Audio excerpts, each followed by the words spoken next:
new provincial law giving more power to municipalities to bar bear spray, knives, and more.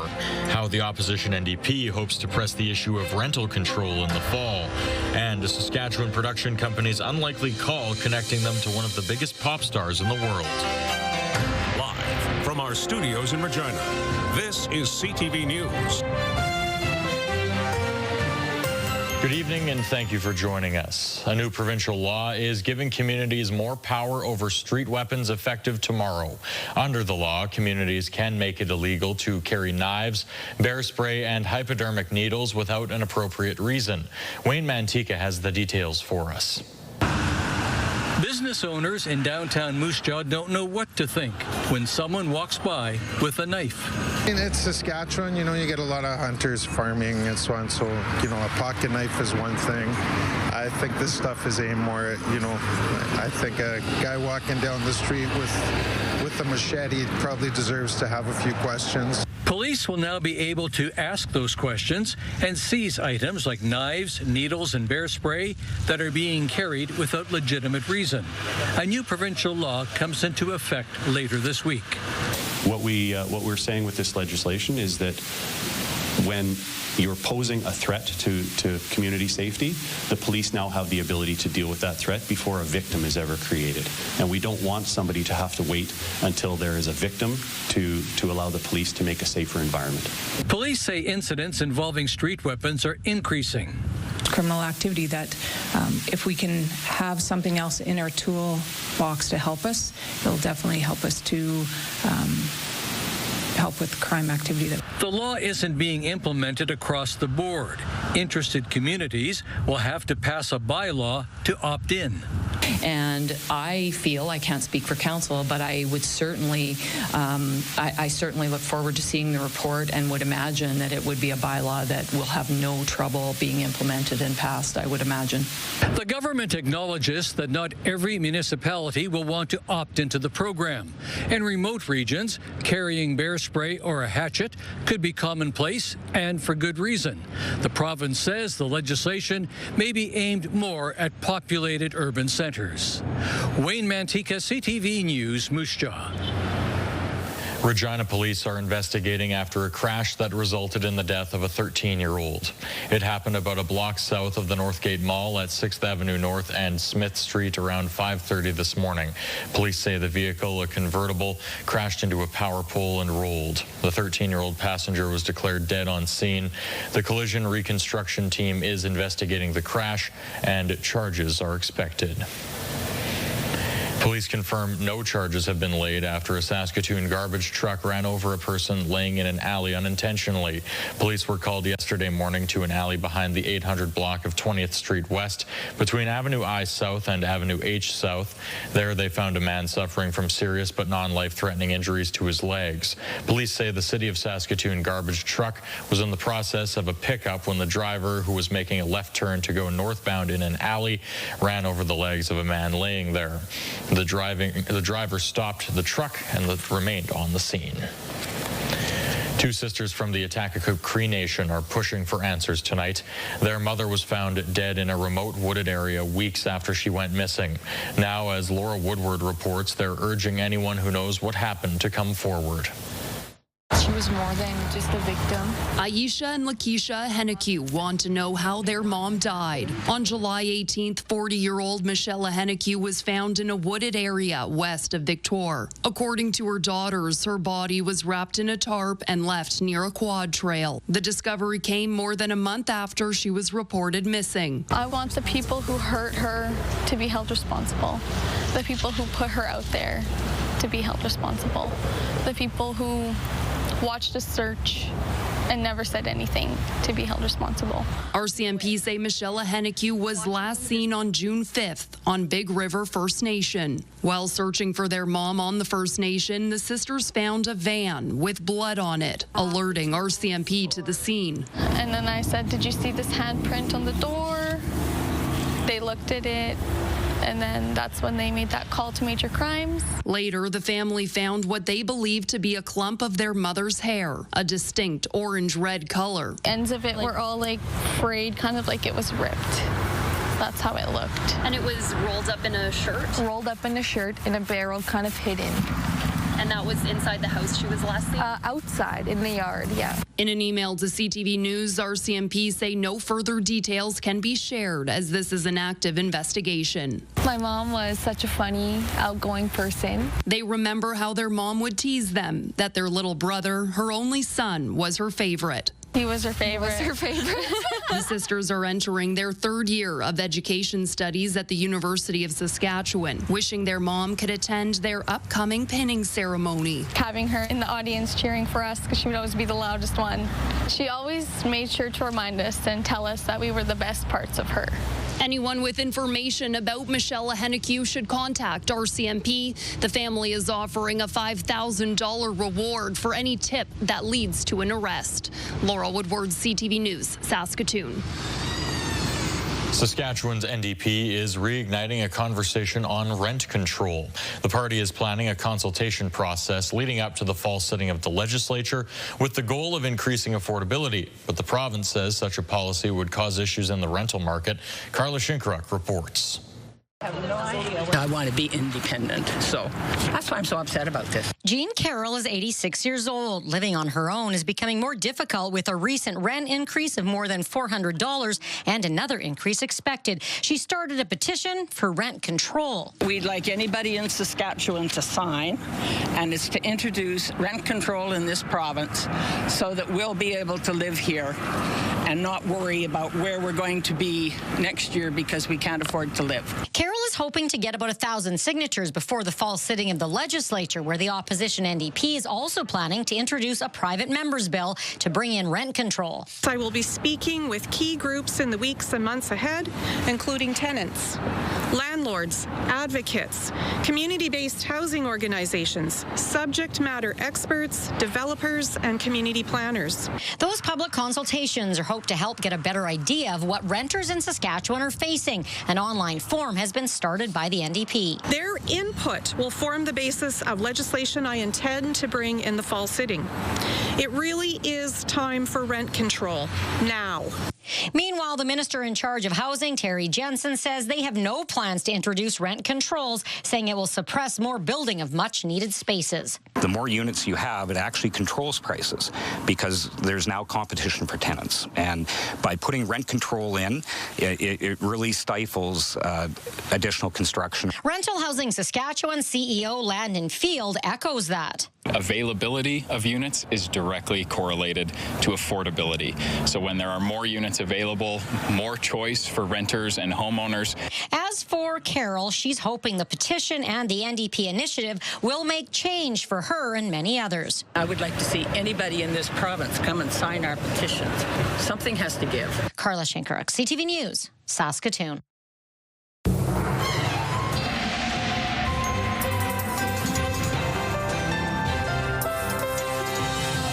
Time now for our first check-in in the Weather Center, where Sabine Ahmed joins us now. Sabine, how do things look out there tonight? Know that the Queen City X continues, and yesterday, not too bad conditions-wise out there. Yeah, and you know what? It's only going to continue to be that way and warmer, actually, as we get more into the weekend there.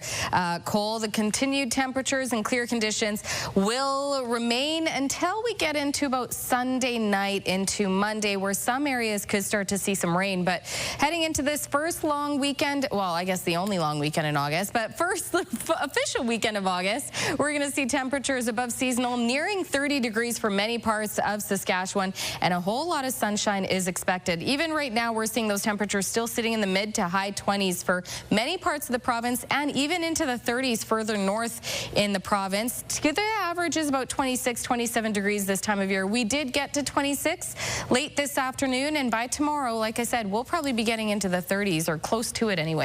I'll have details coming up in the forecast. Cole? All right, thanks, Sabine. Well, Connecticut-based Atlas Holdings has completed its buyout of Evraz North America, which includes control over the Regina steel plant. The Regina facility will fall under the umbrella of newly formed Orion Steel and will be locally known as Interpro Pipe and Steel, along with the other former Evraz facilities in Alberta.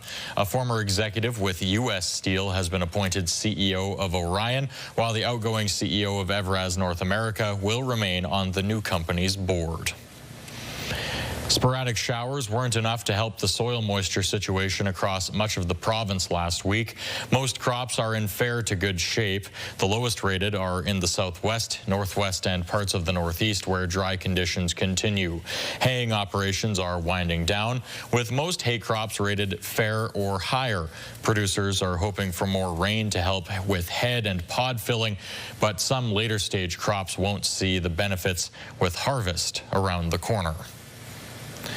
Well, drone technology has opened many doors. For example, you no longer need a helicopter to have an eye in the sky. But one of the doors drones have opened is smuggling contraband into prisons. CTV's Jasmine Pelche has the details on how the Correctional Service is adapting to this new challenge. Saskatchewan Penitentiary has seen some large-scale contraband seizures over the last few months. When there's contraband in the prison, especially drugs, inmates are in a condition other than normal. They're intoxicated, and they do respond differently than a person who is sober, not under the influence. So there's increased violence amongst the inmate population, but also violence towards our officers. Union of Canadian Correctional Officers Regional Vice President Chase Mayer says just under $1 million worth of contraband was seized at the pen in 2024. 2025 has already seen over $969,000 worth of contraband seized. A lot of it did come from packages that were seized in places like exercise yards, which, there's only two ways that really a package is going to get there. It's either being thrown over the fence or if a drone is flying over and dropping it. Mayor says they are seeing more instances of contraband entering federal prisons by drone. A lot of these facilities, these penitentiaries and institutions were built a long time ago, and the perimeter fences and walls can only do so much. In a statement to CTV, the Correctional Service of Canada says it's adopting infrastructure enhancements and new technologies to combat the threat of drones, including intrusion detection systems. The statement goes on to say that in October 2024, regulations governing the use of body scanners came into force, and the Correctional Service of Canada is working on the deployment of these systems. In March, it was announced that the Correctional Service of Canada will have an exemption to use radio frequency jammers in institutions to prevent unauthorized communications and contraband deliveries. Jasmine Pelche, CTV News, Prince Albert. Regina's plans for a new indoor pool are seeing a cost increase to the tune of $40 million. Despite the higher price tag, councillors voted 9-2 in favor of moving the project ahead at their Wednesday meeting. The project was approved late last year at a cost of $240 million, but third-party consultants discovered it would be $40 million over budget, putting the final price at $280 million. And it's a big dollar item, so I think it's fair that council has, they want to have a discussion to make sure that we talk about all the different options and all the different avenues. But yeah, ultimately, the city has done a lot of really good work to look at what the best options are moving forward, given the grant money that's available and secured, and the need in our community. The city will cover the overages by moving some money around from other projects, along with $10 million of additional debt funding. The mayor expects the project to break ground this fall. Well, when a Regina-based media company got an email with Chapel Roan in the subject line, it was an unexpected but welcome surprise. As it turns out, the pop star, also known as the Midwest Princess, needed some shots of the Canadian prairies to promote her new single. Jacob Carr has more on the viral song lyric that has the province of Saskatchewan buzzing.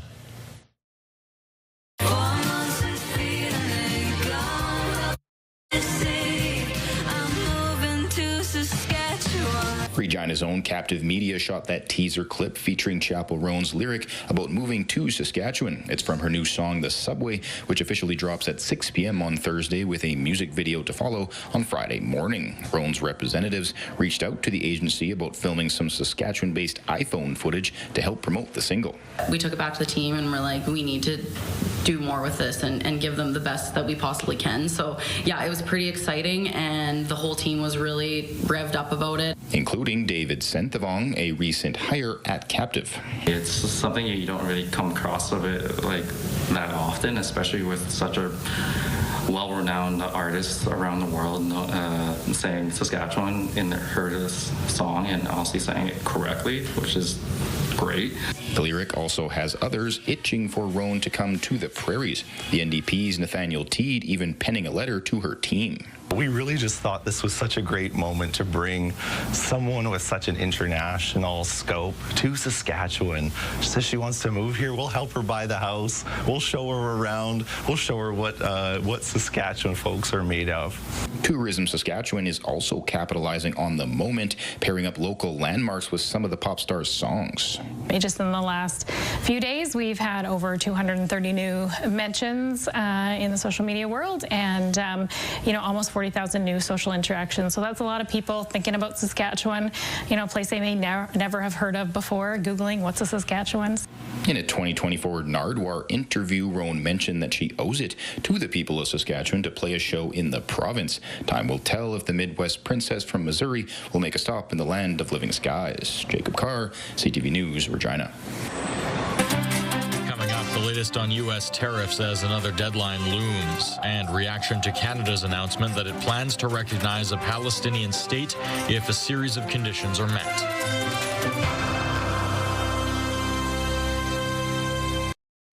Breaking news within the last hour, Reuters is reporting that President Donald Trump has modified reciprocal tariffs, including those for Canada. According to Reuters, the White House says Trump has determined it's necessary and appropriate to modify the reciprocal tariff rates for certain countries. The president has signed an executive order raising Canada's tariff rate from 35% from 25%, according to Reuters. CTV News has reached out to the Prime Minister's office for comment on this new development. The Supreme Court of Canada will not hear an appeal from an Ontario man who was convicted of manslaughter for fatally shooting an Indigenous man outside his Hamilton home. Peter Cahill shot and killed Jonathan Stiers after finding him rummaging through his truck outside his home overnight in 2016. At trial, Cahill argued he acted in self-defense and in accordance with his military training. He was sentenced to 8 years in prison in 2022, but that was dropped down to 6 years earlier this year by Ontario's appeal court. Cahill was seeking leave to appeal his conviction and sentence at the Supreme Court. The High Court gave no reasons for its decision not to hear the appeal. A judge in Quebec has delayed his decision on whether to grant bail to 3 men facing terrorism charges. This is in connection to an alleged plot revealed earlier this month in which 3 men in their 20s are accused of planning to forcibly seize land in the Quebec City area. They face a range of charges, including facilitating a terrorist activity. A judge was expected to rule today on whether to grant them bail, but he has now told lawyers that he needs more time. A 4th accused faces weapons charges. The Canadian Armed Forces confirms 2 of the men were active members of the military at the time of their arrests on July 8th. In Alberta, the debate over whether to remain a part of Canada is closer to coming to a vote. The province's chief electoral officer has said a citizen initiative can start gathering the necessary signatures to put a question on the ballot. It would ask, do you agree Alberta should remain in Canada? At the same time, the chief electoral officer also referred a competing referendum question to the courts. It asks, do you agree the province of Alberta shall become a sovereign country and cease to be a province in Canada? He says he took that step to see if the proposal contravenes the Constitution. Alberta Premier Danielle Smith has asked officials to withdraw that referral. Donald Trump linked Canada's pledge to recognize Palestinian statehood with the ongoing trade negotiations. Beyond just the U.S. president's negative response, Canada's announcement yesterday has already received a range of reactions. CTV's Abigail Biman now on Canada's diplomatic move and the timing of that decision.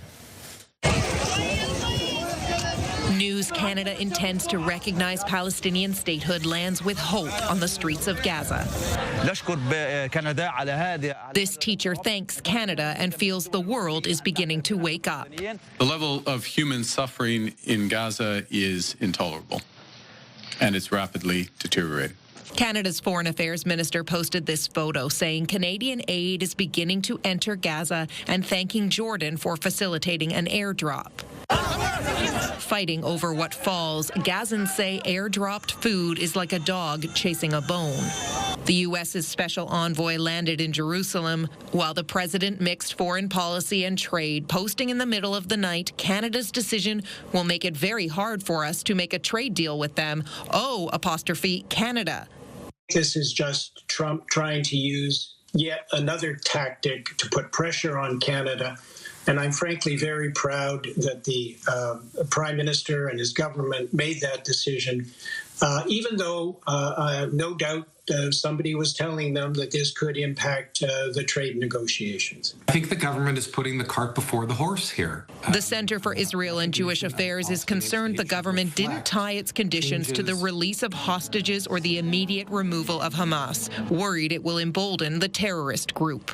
Conceivably, we're going to have Canada recognize a Palestinian state where Gaza is still under the control of Hamas, and innocent Israelis are still being held hostages in the terror dungeons of Gaza. CEJA says there is increased fear and concern in the Canadian Jewish community in the wake of the government's decision, fear of even more anti-Jewish hate and attacks. Abigail Beeman, CTV News, Ottawa.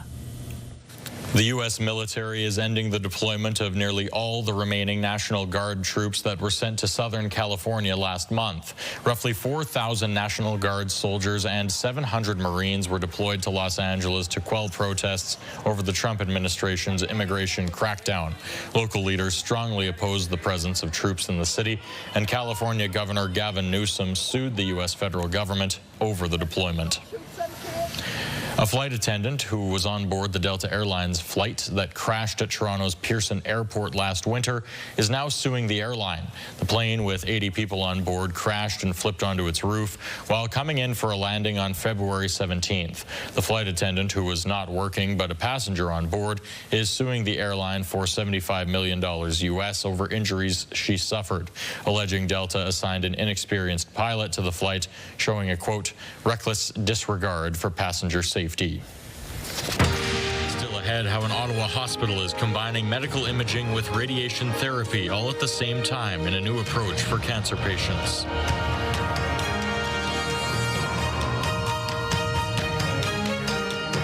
Mom, Dad, I'm bored. Have you heard this from your kids yet? If you have, we're bringing them back up in the morning to battle the summer boredom for your kids. News, weather, and traffic. It's everything you need. CTV Morning Live. Weekdays 6 to 9.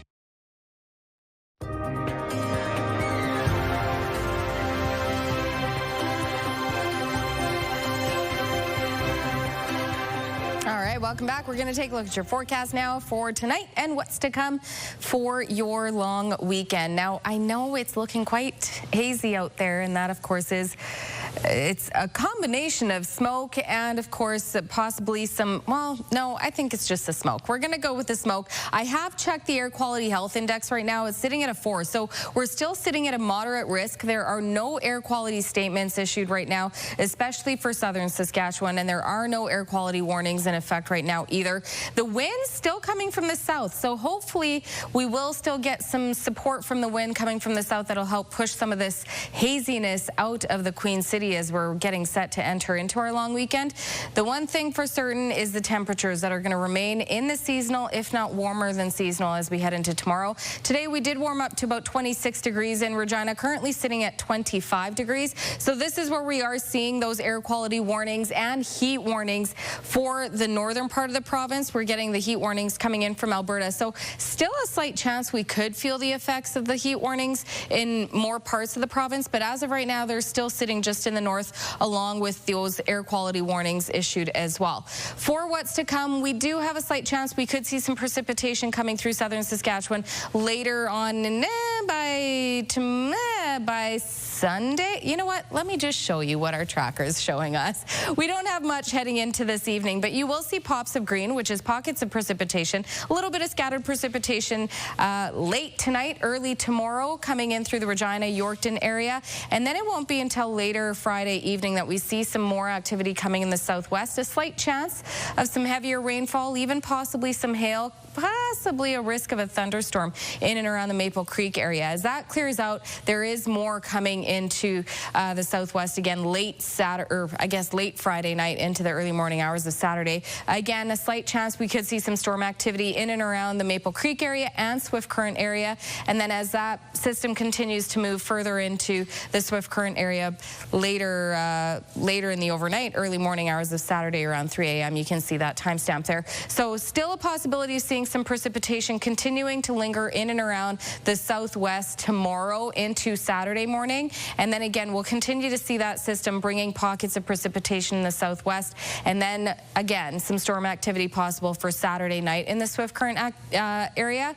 Again, we'll just keep seeing these pockets of precipitation into Sunday as well. The real rain expected in the Regina, southern Saskatchewan area isn't until about Tuesday. And I'll show you that in the 7-day forecast for Regina. But tonight, heading into tomorrow, we're going to see above seasonal temperatures for many areas into the 30s for La Loche tomorrow, 32 degrees, 31 for La Ronge and 30 for Prince Albert, 29 for Lloydminster. A little cooler in Prince Albert tonight at 8 degrees, but continuing to see temperatures nearing 30, if not into the 30s, like North Battleford at 31, 28 for Maple Creek, Swift Current, 29 for Moose Jaw, and staying in the high 20s in the southeast as well. For Regina, a pretty warm night tonight, 14 degrees, and then tomorrow 29 and sunny for the day. Not a whole lot in terms of cloud cover expected.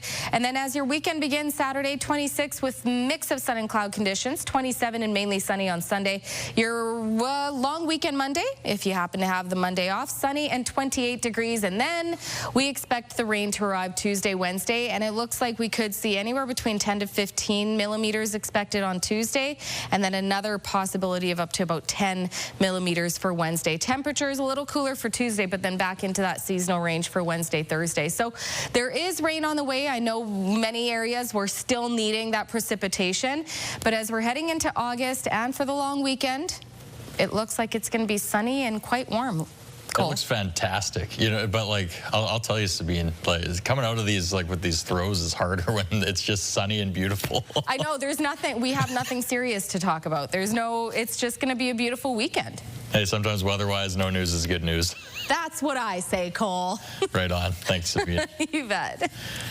Well, Ottawa's hospital has a new advanced tool to help cancer patients that combines imaging with treatment all in one go. CTV's Peter Sperling reports. It's the latest advancement to fight cancer. I call this Star Trek. This is a new MR-Linac machine targeting cancer with pinpoint accuracy. One of the most important parts of radiation therapy for us is actually aiming at the right spot, right? So historically, we had a lot of trouble doing that because different parts of the body can change shape, they can move around, just even with breathing.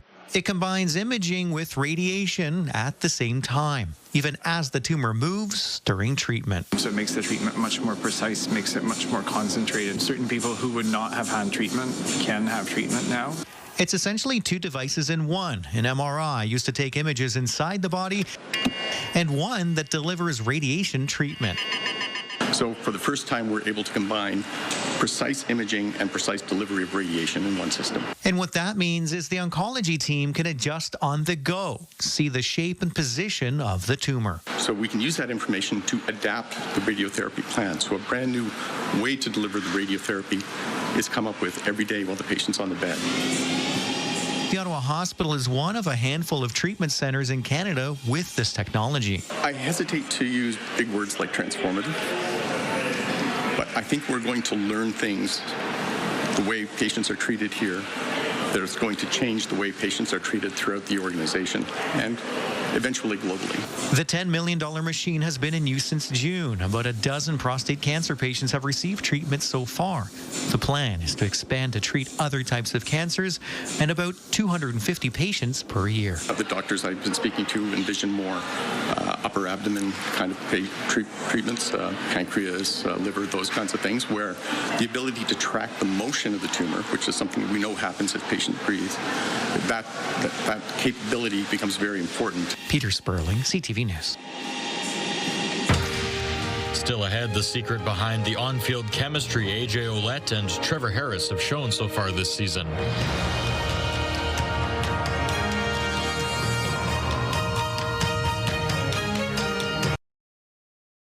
Wardrobe consideration in part by Colin O'Brien Men's Shop. Ohio is known as the birthplace of aviation. It's also the birthplace of two riders helping the offense take flight this year. Both Trevor Harris and AJ Ouellette hail from the Buckeye State, helping fuel a blossoming friendship in green and white. Donovan Mace explains. Harris rolling out to his right, finds his running back, AJ Ouellette! Touchdown, Riders! Trevor Harris and AJ Ouellette's on-field chemistry is easy to see, but the smooth running game is built on connections away from it. Don't tell him, but I love that guy, man. We're both from, hour and a half away. We small-town guys, small-town football. He went to a super small high school, and I did as well. It's become a big piece of their success in Saskatchewan. That just allows us to be on the same page when we're out there on game day. Even if we got to draw some stuff up in the dirt out there, we're able to do that. Together, their play is the cause for celebration. Congrats on the win, Trev.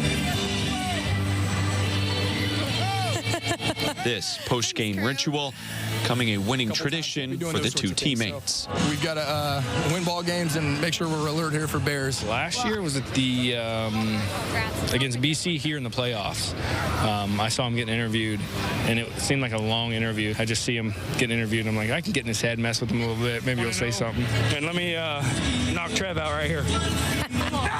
Finally, there was a game where I was out and he was getting interviewed, and I was like, this is my turn. And so I started crawling around like a gorilla waiting to tackle him. They're always hopeful and scheming for their next one. Trying to game plan what else I can do, because now it's just getting kind of repetitive, so I got to add some more stuff in there, maybe kick him, I don't know. But just pay attention this week. I'm going to fold him, man. An infectious relationship which has spread throughout the Rider locker room. Those two are selfless, so as we talk about whatever it takes to win the game, they'll do that for one another and everybody else on the roster. So you love that about having a selfless team. John Vermey, CTV News, Regina. Other Rider news, defensive back Devon Campbell has been fined for a high hit on Elks quarterback Cody Fajardo last week. Devon Campbell was given a 15-yard roughing the passer play on the penalty on the play. As per CFL policy, the league does not disclose the amounts of player fines. Canadian swimming superstar Summer McIntosh has won a third gold medal at the World Aquatics Championship in Singapore. CTV's John Venevali-Rao reports. Well, Summer McIntosh does it again, winning that third gold medal and almost getting a world record, off by 0.2 of a second. She was visibly frustrated by that, but a golden moment nonetheless, and her quest for 5 gold medals at the World Aquatics Championships continues. Here's what the 18-year-old had to say about her swim. To see that I missed it by that little, and I know that I messed up the last about 15 meters of my race. I mean, overall, really happy with the time as a PB, but I didn't reach my goal tonight. But happy with the gold, happy with the win, and just gonna keep pushing forward. And we were here this morning at the Toronto Pan Am Sports Center with some of the young swimmers who gathered around an iPad to watch the race live. So many of them said they were in awe of McIntosh and inspired by what she's doing, attempting to match the record set by the legendary Michael Phelps, who's the only person to have won 5 individual gold medals at a world championship. It's like crazy. She's like a literal machine. Pretty cool. Based off of watching Summer and her reaction, I think she was frustrated that she was so close to the world record and didn't get it. But she just has that hungry spirit, and it just motivates everyone around her. She's bringing attention to everyone in Canada about the sport of swimming. That doesn't happen very often, and the people that are involved in the sport of swimming are all in watching her and rooting for her. Now McIntosh, who's of course from Toronto, will next go for gold on Saturday in the 800-meter freestyle. That is a highly anticipated race because she'll go up against Katie Ledecky, who is the current world record holder in that event. And then on Sundays, she'll try again for gold in the 400-meter individual medley, an event she is favored to win. John Venevali-Rao, CTV News, Toronto. Still to come, why more people are looking to local options when it comes to dining out this summer.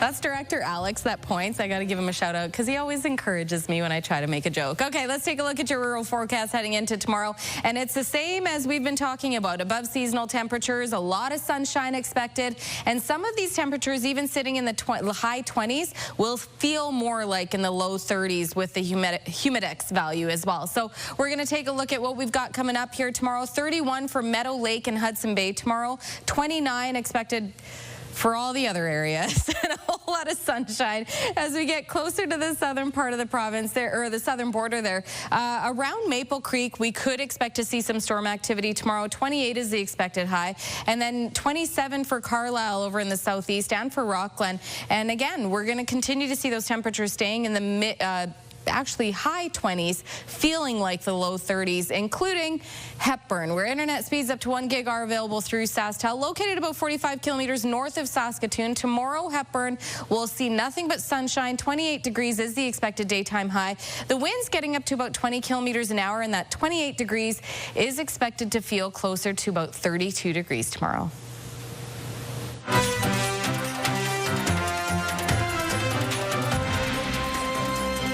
Well, ahead of a long weekend that's looking fantastic weather-wise, SGI is issuing some reminders that impaired driving laws also apply to recreational vehicles. That includes boats, ATVs, e-scooters, and golf carts.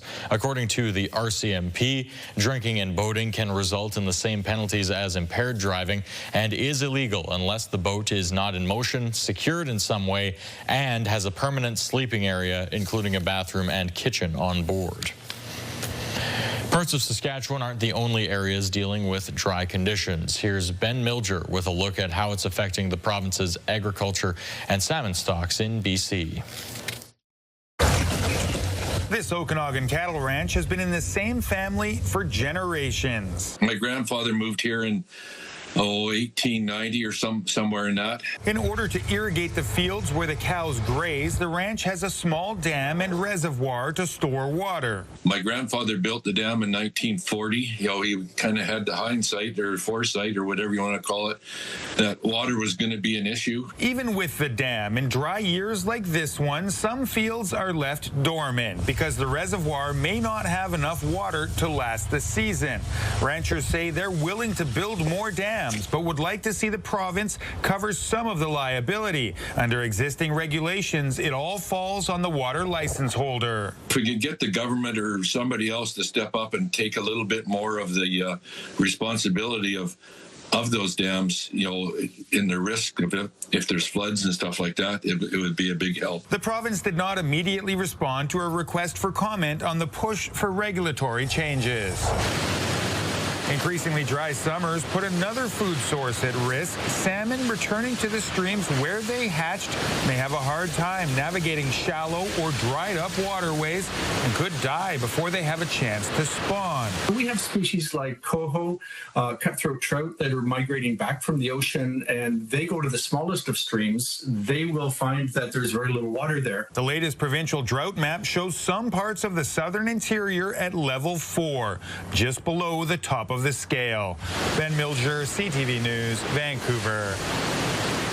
With trade tensions raging on and Canadians being encouraged to buy local, more people are also heading to local restaurants. CTV's Stephanie Thomas has more on the rise of dining out.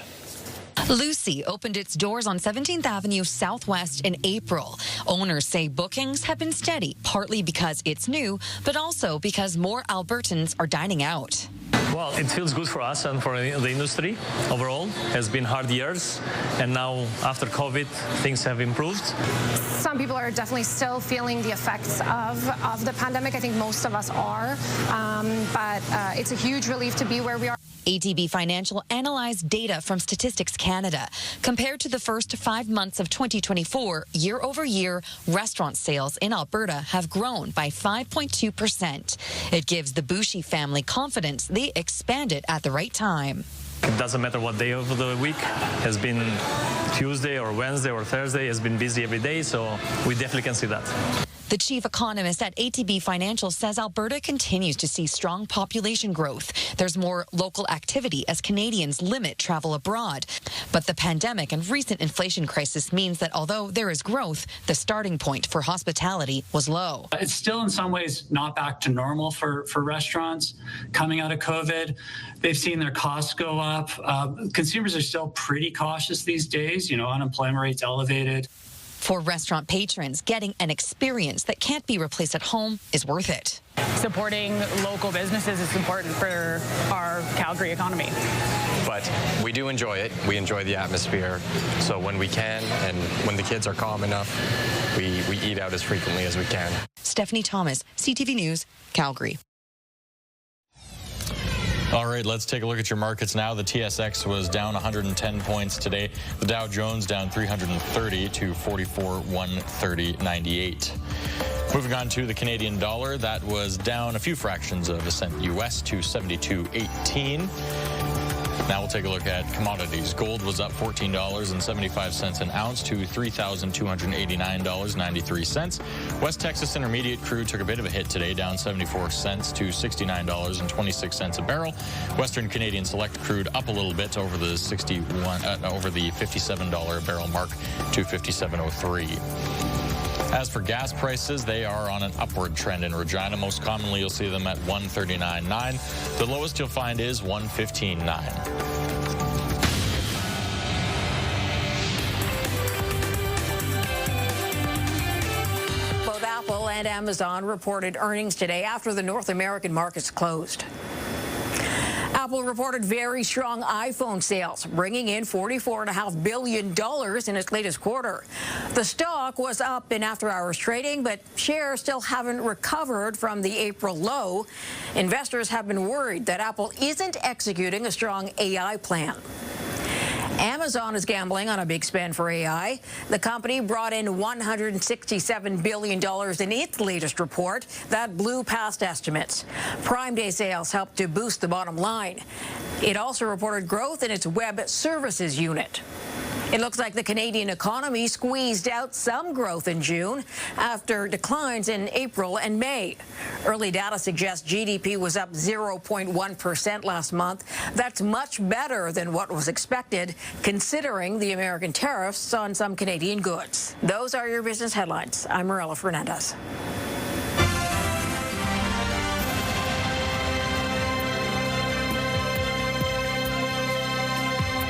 All right, coming up tonight on CTV, we have back-to-back Big Bang Theory, followed by the rookie back-to-back, that if you can get your fill of Nathan Fillion there. And then the Big Bang Theory returns. I think Nathan Fillion probably also appears in that at some point. Maybe not one of these episodes, but three. There's three there, so the odds are better than if there was just one. And then, of course, E-Talk, followed by Angela Stewart on at 11:30. That's right. Well, it's the perfect tribute for a small-town American boy who made it to the big time. That's right. This carefully designed corn maze in the state of Maine honors Cooper Flagg, this year's #1 overall pick in the NBA draft. Fans will be able to get lost in the maze this fall as Flagg begins his career with the Dallas Mavericks. Have you ever done a corn maze? I have not, actually. One at, I think, Happy Hollow I did. Oh, they scared me. But look at that. Happy Hollow is fantastic. You should check it out. But that thing is huge. I think I have a fear if that's such a thing. Okay. Cornfield? Is it Children of the Corn? Maybe. Okay. I really need to get to this one so we can have a chat about this. Oreos and Reese's are teaming up on the collaboration, combining the flavors of both snacks. I love it. So the interesting thing with this is obviously there's a lot of different Oreo flavors out there, but these two are owned by different parent companies. So they've agreed to shake hands and team up. So as this is a rare team up, they say it's in response to consumer demand, but it could also be both companies trying to generate a little buzz, which, I mean, we're talking about it, so it might be working. Mondelez, which owns Oreo, reported a 3.5% decline in North American sales in the second quarter. Really? Would you try these? These are 1,000%. I would buy 100%. Like some of the flavors of Oreo, we had Sour Patch Kids Oreos in the newsroom. Those weren't quite it.